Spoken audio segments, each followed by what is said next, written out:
હમણાં જ 3-4 દિવસ પહેલાંની વાત છે. હું લાઈવ ગઈ હતી ઇન્સ્ટાગ્રામમાં. તો હું બધાના કમેન્ટ વાંચતી હતી. બહુ બધા મેસેજીસ હતા. એ લોકો મને પ્રેમ કરે છે એને મને પ્રેમ આપવો પસંદ છે. મને નીચે ખરાબ કમેન્ટ આવે છે. જો તમને પણ તમારી લિમિટ ક્રોસ કરતા આવડતી હોય તો અમે પણ ઠીક છે પોઝિશન ઉપર છીએ, બટ તમારી પાસે બહુ બધા પાવર્સ હોઈ શકે, તો તમારે બચીને રહેવું જોઈએ આ બાબત ઉપર. હમણાં જ 3-4 દિવસ પહેલાંની વાત છે. હું લાઈવ ગઈ હતી ઇન્સ્ટાગ્રામમાં. તો હું બધાના કમેન્ટ વાંચતી હતી. બહુ બધા મેસેજીસ હતા. એ લોકો મને પ્રેમ કરે છે એને મને પ્રેમ આપવો પસંદ છે. મને નીચે ખરાબ કમેન્ટ આવે છે. જો તમને પણ તમારી લિમિટ ક્રોસ કરતા આવડતી હોય તો અમે પણ ઠીક છે પોઝિશન ઉપર છીએ, બટ તમારી પાસે બહુ બધા પાવર્સ હોઈ શકે, તો તમારે બચીને રહેવું જોઈએ આ બાબત ઉપર. પોતાનો ગુસ્સો શાંત કર્યો અને ફરીથી મારા ફ્રેન્ડ સાથે ઓકે સાઈડ કરો, ચલો આપણે ક્યાં પહોંચ્યા હતા.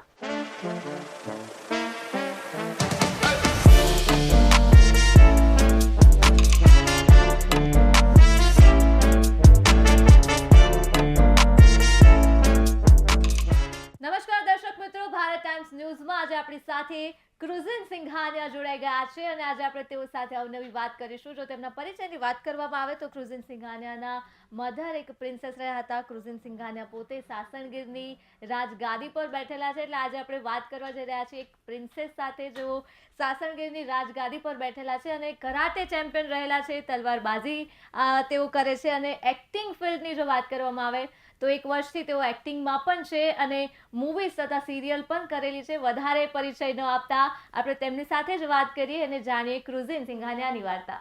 જે કૃઝિન, ભારત ટાઈમ્સ ન્યૂઝમાં આપનું હાર્દિક સ્વાગત છે. Thank you so much. સૌથી પહેલા તમારી જર્ની વિશે અમને જણાવો, ક્યાંથી સ્ટાર્ટ થઈ? આફ્ટર માય મોમ ડેથ, જ્યારે મારા મમ્મી ભગવાન પાસે જતા રહ્યા એમના પછી સાચા જીવનની શરૂઆત થઈ. કેમ કે ત્યાં સુધી હું એટલા બધા પ્રોટેક્શનમાં હતી કે વાત જવા દો. મને જીવન જીવવું એટલે લાઈક કહેવાય ને કે મમ્મી હોય તો કોઈ પ્રોબ્લેમ જ નથી. મારે ક્યારેય મારા જીવનનું ટેન્શન નહોતું લેવું પડતું. મારા ખુદના ડિસિઝન, એક કહેવાય ને કે મમ્મી હોય તો ડિસિઝન પણ એમનામ જ બધા ઇઝી થઈ જાય છે.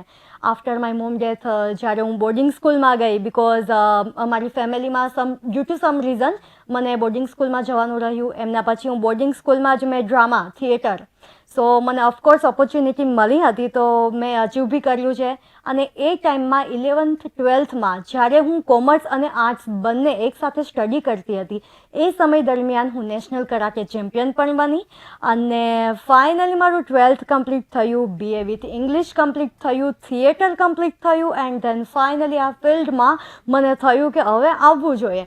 એન્ડ ખાસ કરીને કે હું IMA ડિફેન્સ એકેડમી આપણા જે કહેવાય છે અમદાવાદમાં છે અને એમાં બી રહી ચૂકેલી છું. CDS ઓફિસર સુધી પણ એપ્રોચ છે, સો આર્મી ઓફિસરની ટ્રેનિંગ પણ મારી પાસે અવેલેબલ છે.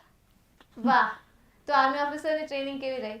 અરે બહુ જ ખતરનાક. આટલી ખતરનાક કે તમે બિકોઝ મારા ફ્લેટ ફૂડ છે અને એના માટે મારે ડેઇલી જીમ કરવાનું. જમવામાં તો બહુ જ ધ્યાન રાખવાનું. એક તો હું એકદમ દુબળી પતલી અને બહુ જ ખાસો પ્રોબ્લેમ થયો હતો એ સમય દરમિયાન. પણ ઠીક છે, એ પણ એક સફર હતો અને એ સફરની પણ એક મજા હતી. વહેલું ઉઠવું પડતું હશે? અરે બહુ જ વહેલું અને સુવાનો ટાઈમ પણ નક્કી ના હોય. પણ મેં ક્યારેય નહોતું વિચાર્યું. તમને ખ્યાલ છે લોકો એવું માંગતા હોય કે યાર થોડો રેસ્ટ મળી જાય લાઈફમાં, અથવા તો 1 કલાક અથવા 2 કલાક ક્યારેક આરામથી સુવામાં. હું એવું માનું છું કે સુવાનું શા માટે? હું તો એવું માનું છું કે ભાઈ 24 કલાક હોય ને તો પણ ઓછા પડવા જોઈએ તમને કામ માટે. આટલા વ્યસ્ત રહો જેના કારણે તમને ઓવર થિંકિંગ ના થાય અને ઓવર થિંકિંગ તમારી નેગેટિવ થિંકિંગમાં કન્વર્ટ ના થાય. વાત સાચી છે. ઓવર થિંકિંગ, કેમ કે આજકાલ મેઇન પ્રોબ્લેમ જ ઓવર થિંકિંગ થઈ ગયો છે. Definitely. મોસ્ટલી જે સમસ્યા હોય છે કેમ કે સંબંધ ટકતા નથી અને એ બધું ઓવર થિંકિંગ ના લીધે આજુબાજુ જ એના આજુબાજુ છે. ખેર, પ્રિન્સેસ છો તમે, કેવી છે એ પ્રિન્સેસ વાળી લાઈફ?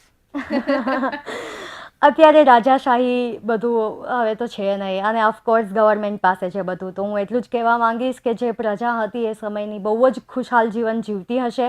ઓફકોર્સ મારા મમ્મીએ બહુ સરસ રીતે એમનું પોતાનું પદ નિભાવ્યું છે અને આશા રાખું છું એવી કે મેં મારા મમ્મી જેટલું પદ નિભાવવામાં મારી પોતાનું પૂરેપૂરી કોશિશ, મારો પ્રયત્ન લગાવ્યો હશે અને અત્યારે એ પબ્લિક બહુ જ ખુશ હશે અને માનું કે અત્યારે લોકોને કાંઈ ઘટતું નહીં હોય. અને એ જીવન તો મારું બહુ જ અમેઝિંગ લાઈફ હતી. બિકોઝ મારા મમ્મી એવું માંગતા હતા કે તું ખાલી હવેલીમાં જ ના રહે, તારા સપનાઓ છે એ પૂરા કર. મારા મમ્મી માંગતા હતા, બી ઓનેસ્ટ આઈ સે, કે ડૉક્ટર બનું. બિકોઝ જ્યારે હું 10 વર્ષની હતી તો હું જ્યારે ટીવી જોતી તો મને એમ થયું યાર કેટલું સરસ એક્ટિંગ કરે છે અને એ જે કરે છે એ તો બધું મારી અંદર છે. મેં એક્ટિંગ ક્યારેય નથી શીખી, ક્યારેય પણ. હું થિયેટર કરતી નેવર. હું થિયેટર અનુભવતી. મેં ક્યારેય મંચને એવું નથી માન્યું કે યાર ત્યાં તો હું પ્રેઝન્ટ થવા માટે જાઉં છું. ત્યાં તો હું એકદમ ખુલ્લાપણે તમારા લોકોના દિલ જીતવા માટે આવું છું. મેં ક્યારેય એક્ટિંગ નથી શીખી. સો એ સમયની વાત છે ત્યારે પણ અમારે એવું પણ હતું કે થોડો સમય થાય એટલે ડ્રામા હોય છે, નાચગાન હોય છે અમારા હવેલીમાં, તો હું જોતી કરતી. અને ત્યારથી થોડું મને અટ્રેક્શન થવા માંડ્યું. ચલો ઓકે, ધેન ફાઇનલી હું આ ફિલ્ડમાં ઇન્વોલ્વ થઈ ગઈ. અને અત્યારે ફેમિલી પણ ખુશ છે કે હું આ ફિલ્ડમાં બહુ જ આગળ વધી રહી કેમ છું. કે જેમ તમે કીધું કે રાજઘરાનાથી લઈને જો હા. એક્ટિંગનું તમે એવી રીતે વાત કરો કે મારે આ, કેમ કે રાજઘરાના એટલે એકદમ રોયલ લાઈફ અને એમાંથી હા. તમે એક્ટિંગમાં સડનલી જાઓ તો એ બહુ એક ગેપ આવી જાય. તો બહુ કેવી રહી એ જ. જર્ની તમે, અને કેવી રીતે તમે પ્રેઝન્ટ કર્યું હતું ફેમિલી સામે કે આ કરિયર મારે સિલેક્ટ કરવું છે? સ્ટ્રગલ તો બહુ જ છે. એનું રીઝન છે, જ્યારે તમે એક ચેર ઉપર આરામથી બેઠા હોય છે, તમારે કોઈ ટેન્શન જ નથી. તમને શું પ્રોબ્લેમ છે? તમે બોલો છો અને સામેવાળા સાંભળે છે અને બધું થાય છે. પણ હવે તો બીજા બોલે એવી રીતે મારે એક્ટિંગ કરવાની, મારે પોતાની સ્પિરિચ્યુઅલિટીઝ વોટ એવર તમે જે એક્ટિંગમાં અંદર ઇન્વોલ્વ થવા માંગ એ દરેક બાબતોને મારે ઇન્વોલ્વ કરવાની. તો મારા ફેમિલીને જ્યારે મેં પ્રેઝન્ટ કર્યું 12થમાં કે મારે આઈએસ ઓફિસર નથી બનવું, પ્લીઝ તમે એક્ટ્રેસ બનવા દો, હું સરસ હિરોઈન બની શકું. સો પપ્પાને મારે 36ના આંકડા થઈ ગયા. લાઈક પપ્પા, લાઈક ક્રુઝિન એવી રીતે. સો ઓફકોર્સ પપ્પા માનવા બિલકુલ પણ તૈયાર નહોતા. સાથે ફેમિલી અને સોસાયટી, બિકોઝ હું ક્ષત્રિય રાજઘરાના સિંઘાને. સો ઇમ્પોસિબલ હતું માનું. એટલે જ.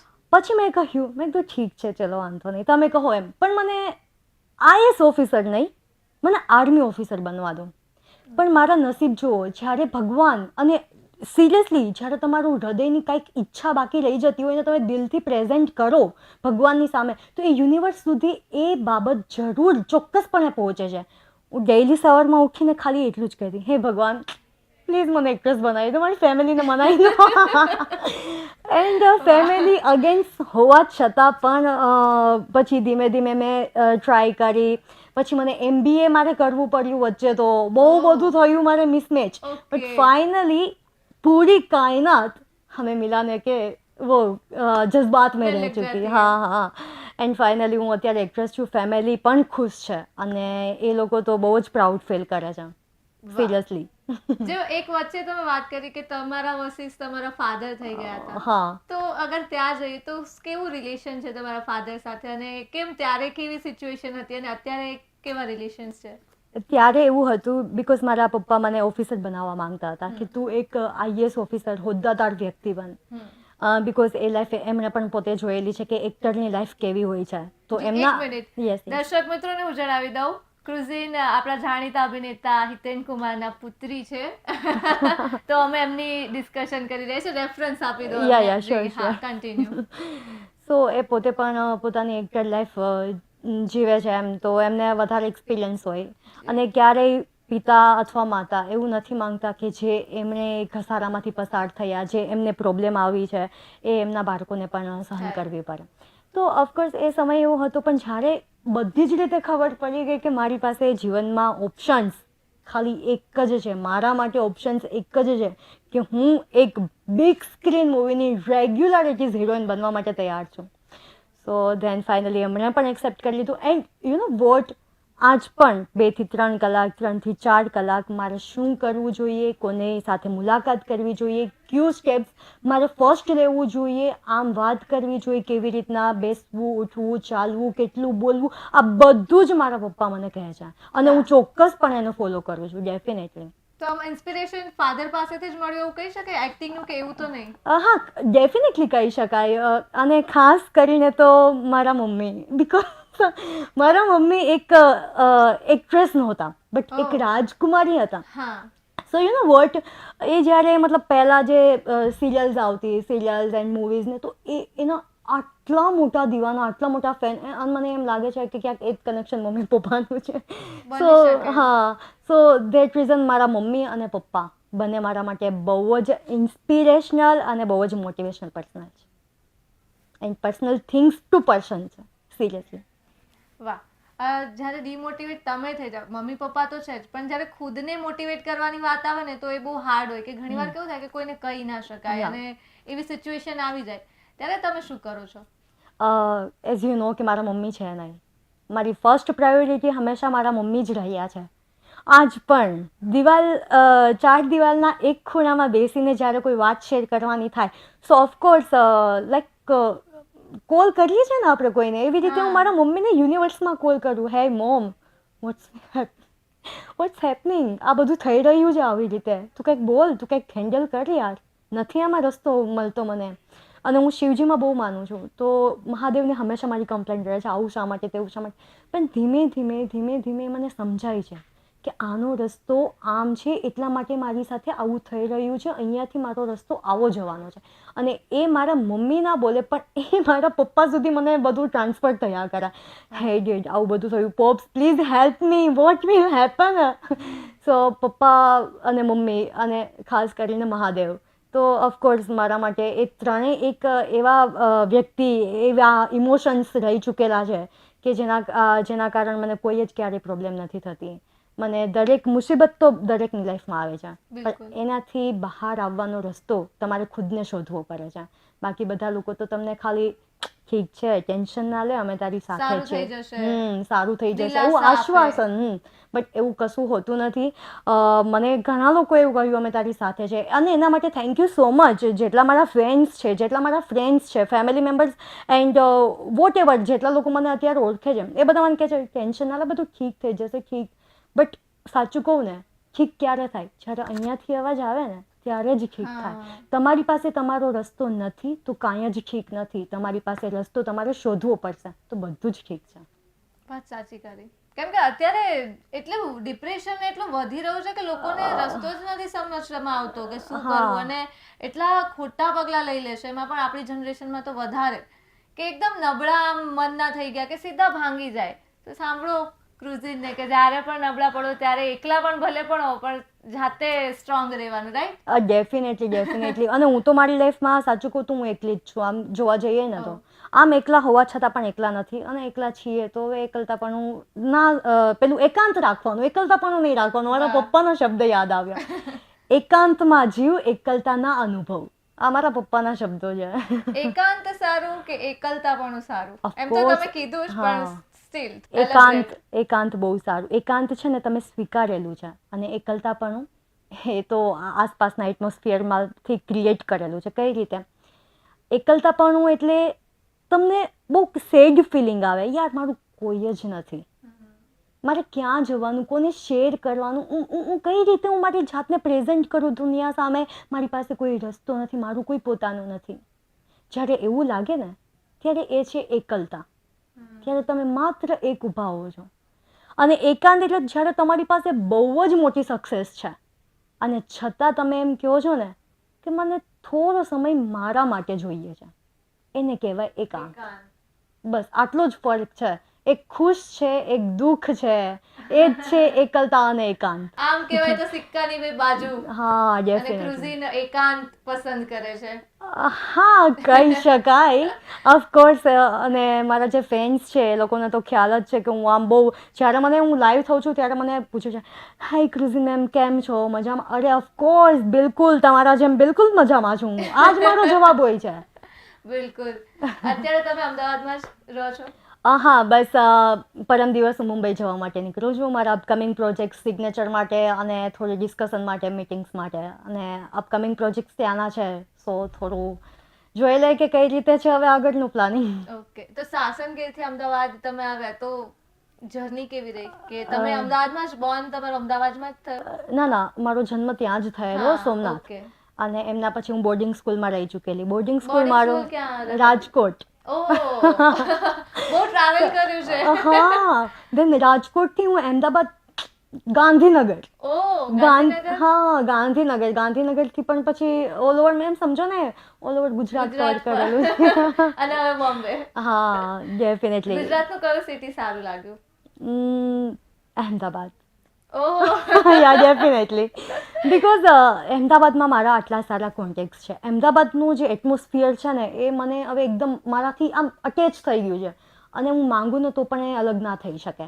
અને એનો મતલબ એવું બિલકુલ પણ નથી કે મુંબઈનું હું સ્વીકારી નહીં શકું ઓહ. બિકોઝ મારું ફ્યુચર ત્યાં છે. હા એક્ટિંગ માટે તો મુંબઈ જ. हाँ बाकी काले मैंने कॉल के मैसेज आवશે અથવા तो डीएम આવશે मैम आपने ये बोला हुआ था कि आप मुंबई को एक्सेप्ट नहीं कर रहे तो हम आपको प्रोजेक्ट देंगे तो फिर आप यहाँ नहीं शिफ्ट हो गए तो ये બધી બાબતો છે ને મારી લાઈફમાં બહુ બધા પ્રશ્નો ઊભા હવે કરે બહુ છે. વિચારવું પડે. હા એટલે કેમ કે મારે શબ્દો સીધા પકડી લે છે લોકો. હા એટલે બધું વિચારીને બોલવાનું હમ. એવું થાય છે વાત આવું. સાચી છે. જી આગળ પૂછવા માંગીશ ઘણીવાર લાઈફમાં ટોક્સિકનેસ બહુ આવી જાય એ પછી વ્યક્તિથી હોય કે કોઈ આપણી સાથે ઘટના બની ગઈ હોય તો એવું થાય કે ડિપ્રેશન ના હોય પણ આપણે ફ્રસ્ટ્રેટ થઈ ગયા હોય તો ત્યાં તમારી લાઈફમાં એવું કોઈ ઇન્સિડન્ટ કે એવું કોઈ વ્યક્તિ કે જેને ટોક્સિક હોય અથવા તો એવી ટોક્સિક ઘટના થઈ હોય તો તમે એને કેવી રીતે ફેસ કરો?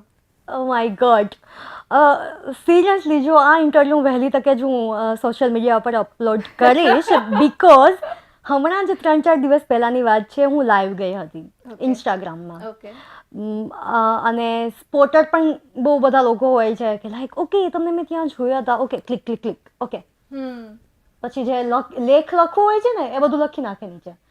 એ બધું સાઈડની વાત. અને હું 3-4 દિવસ પહેલાં લાઈવ આવી તો લાઈવ આવી બધા મારા આગળના જેટલા બધા ફ્રેન્ડ્સ હતા જેટલા ફેમિલી મેમ્બર્સ હતા મારા સ્કૂલ ફ્રેન્ડ્સ અને મારા ટીચર્સ પણ ઇવન મુંબઈ અને મારા હિમાચલ પ્રદેશ આમાં કહેવાય ને કે ઓલ ઓવર ઇન્ડિયાના બધા જ. જેટલા પણ ફ્રેન્ડ્સ છે એ બધા હતા. અને મને નીચે ખરાબ કમેન્ટ આવે છે.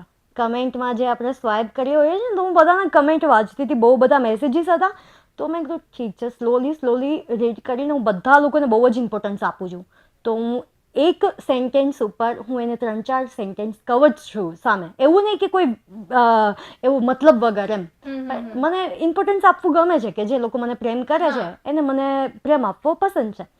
સો ઓફકોર્સ મને ખરાબ કમેન્ટ આવી અને મારું માઇન્ડ થોડું બિકોઝ આની પહેલાં 3-4 વાર એવું થયું એટલે ઠીક છે શાંત. હવે એક લેવલ આવી જાય માણસનું માણસ સહન કર ઠીક છે પણ તમે બહુ વધારે સહન ના કરાવો ભાઈ. અથવા તો તમે એક કામ કરો તો તમે બધી જ તૈયારી રાખો કે માણસ તમારા ઉપર અટેક કરવાની તૈયારીઓમાં જાય. અને મારી સાથે તો એવું ચોક્કસપણે એવું બને તો હું ક્યારેય માફ નથી કરતી. આ સિરિયસલી બોલું છું અત્યારે કેમેરા સામે. તો મને ખરાબ કમેન્ટ આવી મેં ડાયરેક્ટ વાત કરી મેં કીધું ત્યારે જ ને ત્યારે લાઈવમાં તો આવું કેમ કરે છે ભાઈ તું. પહેલાં મેં એને બહુ જ માફ કર્યું એમ. ઓકે આજથી 3-4 વાર પહેલાં હું લાઈવ થઈ હતી ત્યારે પણ મેં એને બહુ બધી વાર માફ કરેલું મેં કીધું જવા દો જતું કરો. કેમ કે એક વાત મને યાદ આવી છે મારી બહુ સારી મિત્રની તો મને એક વાત કહેવાનું મન થાય છે કે જ્યારે અમે એક સ્ટેજ ઉપર પોઝિશન ઉપર હોઈએ છીએ ને ત્યારે બધા જ લોકો એવું નથી કે મને પસંદ જ કરે. કોઈક એવા પણ હોય કે જેની ચોઈસ મારા માટે બંધ બેસતી ના હોય અને એ મને પસંદ પણ ના કરે અથવા તો એની ચોઈસ બીજી હોય એનું મંતવ્ય બીજું હોય તો હું એવી આશા તો બિલકુલ ના રાખી શકું કે તમે મને બધા લોકો તમે મને જ પસંદ કરો. સો પણ એ એક અલગ બાબત છે જ્યારે તમે માણસને ટ્રોલ કરવા માંડો તો એક અલગ નેક્સ્ટ લેવલ બાબત છે બરાબર. સામેવાળો માણસ શાંત છે ત્યાં સુધી બધું ઓકે બટ જો તમને પણ તમારી લિમિટ ક્રોસ કરતા આવડતી હોય તો અમે પણ ઠીક છે પોઝિશન ઉપર છીએ બટ અમારી પાસે બહુ બધા પાવર્સ હોઈ શકે તો તમારે બચીને રહેવું જોઈએ આ બાબત ઉપર. અને ત્યારે જ મેં લાઈવમાં એને બહુ બધું બોલીને સંભળાવી દીધું પોતાનો ગુસ્સો શાંત કર્યો અને ફરીથી મારા ફ્રેન્ડ સાથે ઓકે સાઈડ કરો ચલો આપણે ક્યાં પહોંચ્યા હતા એવી રીતે. સો એ બધો કચરો છે સાઈડ જવા દેવાનો. આ બહુ ગોલ્ડન ટીપ આપી દીધી તમે કે કેવી રીતે ઇગ્નોર કરીને. હા ઇગ્નોર જ કરવાના એવા માણસોની જરૂર જ નથી લાઈફમાં. Actually. તમને ડિમોટિવેટ કરે એ કોઈ માણસની જરૂર ક્યારેય નથી તમને લાઈફમાં નેવર. ડિમોટિવેટ શા માટે કરવાના ભાઈ એ તમારા કઈ લાગે છે વળગે છે. તમારી જાત જ તમારા માટે ફર્સ્ટ હોવી જોઈએ. તમે તમારા માટે નહીં વિચારો તો દુનિયા તો ક્યારેય નથી વિચારવાની. પાછળ ખેંચવા જ બેઠી છે. Definitely of course. ફ્યુચર પ્લાન શું છે? હા ફ્યુચર પ્લાન જેમ તમને ખ્યાલ જ છે કે હું આ ફિલ્ડમાં છું. સો ઓફકોર્સ એવી મોટી હિરોઈન બનવા માંગુ છું, એટલી ખાસ મોટી હિરોઈન બનવા માંગુ છું કે ઇન્ડિયા, આઉટ ઓફ ઇન્ડિયા, જ્યારે કોઈ એમ પૂછે ને ક્રુઝિન સિંઘાનિયાને ઓળખો છો, અરે હા ઓળખું છું યાર, આ જવાબ આવવો જોઈએ. અને હું જ્યારે 10 વર્ષની હતી ને તો ત્યારે હું મારા મમ્મીને મારા પપ્પાને એવું કહેતી કે જોજો એક સમય એવો આવશે ને કે ઓલ ઓવર ઇન્ડિયાનું એક ઘર પણ એવું બાકી નહીં રહે કે જ્યાં એમ મારું નામ ના લેવાતું હોય કે મને કોઈ ઓળખતું ના હોય. વાહ. તો મને મારું સપનું એ છે. બહુ સરસ રીતે પ્રેઝન્ટ થવું છે, બધાના દિલોમાં રાજ કરવાના છે, અને ખાસ કરી અને હા પછી મારો બિઝનેસનો પણ પ્લાન છે. સો ઓફકોર્સ આ બધા થોડા પ્લાન છે, સમય આવે ચોક્કસપણે પૂરા થશે. બિલકુલ, નજર લાગી જાય વધારે શેર કરીએ. ના યાર, એમ તો મને બહુ બધા લોકો પ્રેમ કરવાવાળા છે, એટલે દુઆ કરશે મારા માટે, ભગવાનને પ્રાર્થના કરશે. નહીં, બટ આમ ફ્યુચર ગોલ્સ હોય ને એટલે તમે ના હા. કીધું બધા જ લોકો પસંદ ના કરતા હોય તો ડેફિનેટલી. એ વાત છે ને, અત્યારે તો આપણે ઓન કેમેરા પણ એ બાબત ઉપરથી એક વાત કહું, હા પ્રાર્થના ભગવાન પાસે એટલી વધી જશે ને લોકોની મારા માટેની, કે જે નફરત છે ને બીજા લોકોની એ બહુ ઘટી જશે. એટલે કમ્પેરિઝન જ નથી યાર. વાહ. અંતે શું કહેવા માંગશો? અંતે બસ ખાલી એટલું જ કહેવા માંગીશ કે તમે તમારા માટે જીવો છો, અત્યારે તમારા માટે જ જીવો, એકાંત અનુભવો, એકલતાપણું નહીં, ખુશ રહો, પોતાની ફેમિલીને ખુશ રાખો, દેશમાં ખૂબ મોટું નામ કમાઓ, અને ખાસ કરીને તમારા સપનાઓ એની સાથે તમે ક્યારેય પણ તમે એવું ના ઈચ્છતા કે ઠીક છે યાર, હવે મારી પાસે આ નથી, તે નથી, સમય નથી, તો હું આવું કરીશ, પછી કરી લઈશ, મારા સપનાઓ પૂરા થયા નથી, મારા છોકરાઓમાં મારા સપનાઓ જોઈ લઈશ. ના ભાઈ, એવું કશું હોતું નથી. તમે છો તો બધું છે, અને તમે છો તો જ તમારા સપનાઓ છે, તમારા વિચારો છે, તમારા થિંકિંગ થોટ્સ વગેરે આ બધું જ ઇન્વોલ્વ કરી અને જ્યારે તમે પોતાની જાતને, પોતાની સેલ્ફ ઊભી કરો છો, એ જ મહત્ત્વની બાબત છે. હું લાસ્ટમાં મારા પપ્પા, મારા મમ્મી અને શિવજી વતી એટલું જ કહેવા માંગીશ, અત્યારે મને જોવા બદલ ખૂબ ખૂબ અભિનંદન, આભાર મને પોતાને. એનું રીઝન હું તમને કહું છું, કેમ કે જો ક્યારે મેં મારી પોતાની સેલ્ફને, મારી જાતને આટલી ડેવલપ ના કરી હોત ને તો હું અત્યારે આ ખુરશી ઉપર, આ ચેર ઉપર અત્યારે કેમેરાની સામે ના બેઠી હોત. બિલકુલ. અત્યારે મને જોવા માટે હું મારો પોતાનો આભાર માનું છું. આ બાબતે હું થોડી સેલ્ફિશ છું, બટ તમે બધા મને જોઈ રહ્યા છો એ બદલ thank you so much. Thank you. અને મને અત્યારે પણ સપોર્ટ કરો છો. આઈ હોપ કે ફ્યુચરમાં પણ તમારા લોકોનો બહુ બધો પ્રેમ મળતો રહે. Thank you so much. Thank you ક્રુઝિન અમારી સાથે જોડાવા માટે. તો દર્શક મિત્રો, ભારત ટાઈમ્સ ન્યૂઝમાં આજે આપણે વાત કરી ક્રુઝિન સિંઘાનિયા સાથે, અને તેઓની અવનવી વાતો સાંભળી, તેમની સ્ટોરી સાંભળી, ઇન્સ્પિરેશનલ સ્ટોરી સાંભળી. ફરી એકવાર મળીશું નવા અતિથિ સાથે, નવી વાતો સાથે. ત્યાં સુધી જોતા રહો ભારત ટાઈમ્સ ન્યૂઝ. કે પંજા નાખતો આવ્યો સિંહ ડાલા મથો કાળ ઝાડ દાઢાળો હાલિયો દેતો ડુંગરા ડણક તાતો હાલિયા મૃગરા ઝુંડ ભાડિયા પૃથ્વીરે માથે લાગીયા કેતા કરેના બણક તાતો ભૂહરી લટાળો અતિ ક્રોધ વાળો ક્રોપ કાળો ઢાળે નશા મોત ઢાળે કરતો હુંકાર હાંડે ફાળ વિકરાળ કાળ હદો જાણે કાળ ઝૂકે નહીં એક થાપે હાંધીયો શિકાર ધરાનો રોષ એને ધરે ભૂલથી ન પાછો ફરે લાગણીઓ હોય તો કદી ખાઈ ન ખાજ અને છેતરી પેતરો બાંધી કરે ને શિકાર. સાહેબ, એવો હાવજ ડાલા મથો હાલીને આવતો હોય ને એવું અમારું ગાંડું ઘેર છે. આખા કક્કામાં તમે જુઓ સૌથી વજનવાળો અક્ષર કોઈ હોય તો કયો? ગ.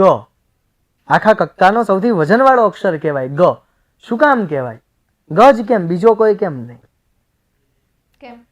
આખા ગુજરાતી કક્કામાં ગ, કારણ કે તમે જુઓ, હા, કોઈ પણ કાર્યની શુભ શરૂઆત કરો તો ગજાનન ગણપતિને યાદ કરવામાં આવે. એમાં પહેલો અક્ષર આવે ગ.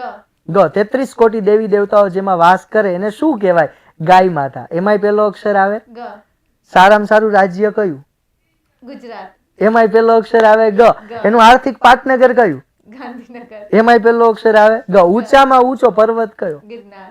એમાંય પહેલો અક્ષર આવે ગ. પવિત્રમાં પવિત્ર નદી કઈ? ગંગા. એમાંય પહેલો અક્ષર આવે ગ. જ્ઞાન કોની પાસેથી મળે? ગુરુ. એમાંય પહેલો અક્ષર આવે ગ. વિષ્ણુ ભગવાન કોની ઉપર સવારી કરે?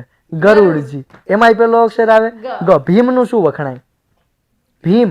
ગદા. ગદા. એમાંય પહેલો અક્ષર આવે ગ. અર્જુન નું શું વખણાય?